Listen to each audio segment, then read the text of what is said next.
and welcome back to Yocket's channel. It's two of us this time. So you may have heard that SOPs are one of the most important aspects of your application. Well, you heard that right. So we know that your SOP needs a guiding factor. So I'm here to tell you what you should do. And I am here to tell you what you should not. Most students ignore their SOPs thinking it's just an essay they have to write about themselves. But that's definitely not how SOPs are reviewed by the university. They're looking for certain information, but definitely not the name of your favorite pet. Basically, an SOP or a statement of purpose is just an essay that describes your goals, your intentions, and what you look forward to do in the college to the admission committee. Writing them can be a simple task if you know what you want to convey. So stop pulling your hair and find out what you need to write in your SOPs. Starting in 3, 2, 1, blast off. So the first question is, who are you? The name's Bond. James Bond. Probably not the best way to introduce yourself. But you can start on a global, social or pressing issue that you and others can relate to. Or you can just start with an interesting anecdote that motivated you to pursue this field of study. And do not start with a quote that inspired you. It's obvious to the admission committee that it did not inspire you. Question 2. How is your academic performance? Want to brag about your amazing score? Now's the chance, but do it with class. Subtly explain why some subjects inspired you to take the course in your preferred university. And, by the way, don't be wordy or lengthy in the academic section. Demonstrate that you are passionate about what you are aiming to study.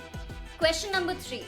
Do you have any work experience and research papers? Here is where you have to sell yourself. I mean, talk about your achievements outside your academic self. Your projects, internships, and work experience together have to demonstrate your preparedness for the program. It should also establish your long-term interest in the intended field of study. And if you have technical experience, avoid using the technical terms.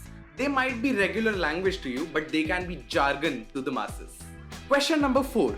Do you have any extracurricular activities? We're sure you've done more than Sharmaji's beta and extracurricular activities, so you can list them here. There are so many things you can include here. I think I have to read through them. So proactive engagement in your university committees, project competitions, robotics, orchestra, bands, sports, cultural activities, community service, leadership, and the list goes on and on and on. And no matter how long the list gets, each one of those things are important. And if you have done any of those, make sure that you write a line or two in your SOP about them. So finally, how will you conclude your SOP? Hey university, you da man, admit me please. That's not the way. Nobody likes when you start boring people with a ton of compliments. Be clear about your goals and explain why you wish to pursue this course at this university. If possible, mention some specific features of the university that match your requirement. And before you get to writing your own SOPs, here are some final tips that will definitely help you. Remember to prepare a rough draft if you're applying to more than one. And your mantra to write an SOP should always be write, edit, and rewrite.